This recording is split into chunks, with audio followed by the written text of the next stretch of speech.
It's pretty tight up here. Well, Marty! Hey!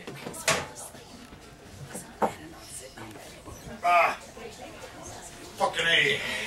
Hammer. Alright, here's the rules. You don't gotta read just one poem. But we're looking at about maybe 10 minutes.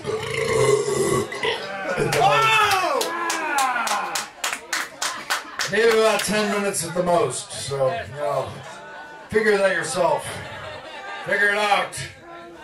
Figure it fucking out.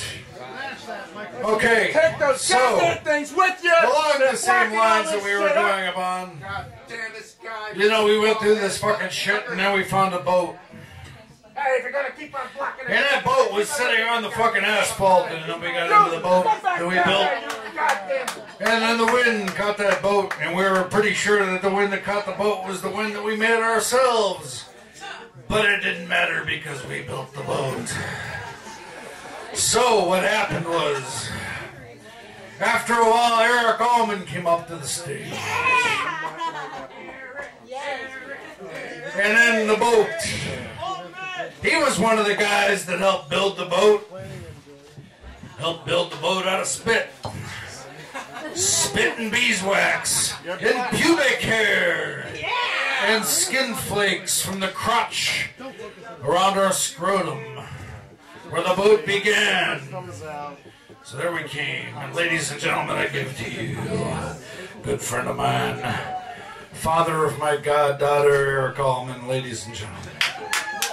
I know it. Yeah, Eric Alleman. It doesn't return a fucking phone call. I'm a busy guy. Yeah. I call him from North Carolina, he doesn't call me. I do apologize for that. It was such a... I get your message, but then by that point I've erased the number. Then I don't have your telephone number in my phone, so I'll get it before we leave, and then we won't have that problem anymore. I'm just going to open the book up and read whatever poem it opens to. This is my new book. This is actually the first place I've brought it. So it's called One Story in 19 Poems. The story is on the CD in the back, and the 19 poems are the book. You can buy it without the CD, it's $5, and with the CD it's $10. I would recommend buying it with the CD. Book whore. Not because it's $10, but CD because whore. it's fucking awesome. Because It is. Because but some people have already bought the CD. North Yeah, some people already bought the CD. It's exceptional in every So I didn't want to do it. This is called number 11. I dropped an ugly pile of angry yellow cheap cocaine onto the dirty grooves of a useless album made to teach salesmen how to be better salesmen. I had to be at work in 2 hours. I had to be waiting tables at an American-style bistro in 2 hours. But I started doing this terrible gummy coke too late in the evening, and there was no way I could stop. So I snorted a big line of it and forgot all about work and play and any thought of women or money or fear or how dirty the room I was sitting in was. I wanted to masturbate, but knew how futile that would be. I just sat in a still kitchen chair, part of the set I picked out from the rest of the trash in front of my neighbor's house 2 weeks ago. I didn't stare at the clock for a while. When I did, it was 18 minutes closer to when I had to go to work. And I started to think about my girl upstairs in bed, and about how I was going to pay the guy who fronted me all this coke to sell.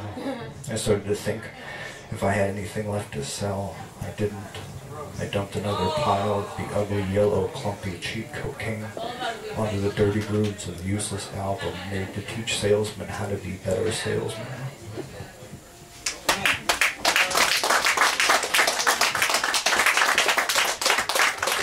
Thanks. On a happier note, this one is called the Civil War Reenactors Against _ exclamation point, exclamation point, exclamation point. We, America's embattled Civil War reenactors, have sat idly by on rolling hills and in the tall grass of verdant green fields in hot, itchy wool, holding fake weapons, while this country has spiraled out of control. People reading other people's poetry in public places pell-mell. The President of these United States quietly buying the Elephant Man's bones out from underneath the Elephant Man's skin. My uncle taught me how to play chess by beating me ruthlessly, never explaining the nuances of the game. I am still quite good at chess. Okay, back to the Civil War reenactors against underscore exclamation point, exclamation point, exclamation point. We protest white supremacists masquerading as neo-Nazis when in reality they're Christian American nationalists in a country where nationalism has become a bad word. We protest the murder of Hungarian police officers by vicious criminals wearing surrealist disguises. I am not a writer. I am not Daniel Thompson. I am well kept and hairless. He would have hated me and I would have hated him. Hate is good and fine, as I am defined as much by my enemies as my friends. Inside every basement, hidden in every garage, sit empty 50-gallon drums of methanol burning invisibly. This world is a violent place. Non-violence is the aberration. Back to the Civil War reenactors against underscore exclamation point, exclamation point, exclamation point. We protest sperm whales swimming up rivers to die under London Bridge. We protest stupid people trying to turn the whales back, believing the whale doesn't know where it is or where it's going. Whales are big, but they are not retarded. We have a love-hate relationship with the world retarded. Rabbit stew makes all the murder in the world worth it. We protest voting as the least productive and most irresponsible thing you can do politically. We are a dictatorship. 6 separate dictatorships dreaming of the simplicity of fascism. Protest is our major course of action. So please remember, it is intention that turns a hand into a fist. It is intention that turns a hand into a fist. And when all life seems dark, when all hope seems lost, listen for the crack of the stick on the drum and look to the horizon. There, 5 or 6 Civil War reenactors are silhouetted by the sun.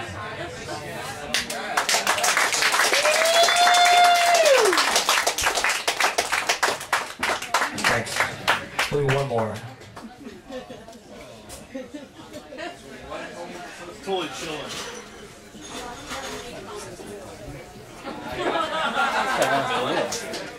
Who wants to live? The girl wants to die. This is my last one. This is called, oh no, you know what? This is number 18.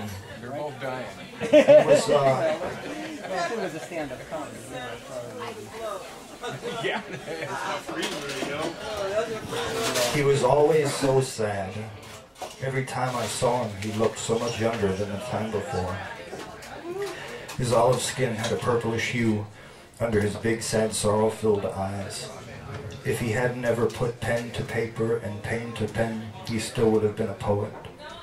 His soul stretched out across this, our holy hollow bubble, and like a spider's web, felt every twitch, noticed every tremor, no matter how small, and it shook him to the core, until all he could do was huddle in a corner, covered and safe under his little blue blanket, a modern-day Linus with a penchant for opiates. Each page in a notebook a poem, each woman a wife, each meal a banquet, each friend a brother. I cannot say I miss him, that could be mistaken. I long for him. I hold my headphones tight to my head, listen to old tapes just to hear his whisper of a voice, the sound of an old record player choked with dust. I always wanted him to speak up to me, to everyone, because we all needed to hear what he had to say.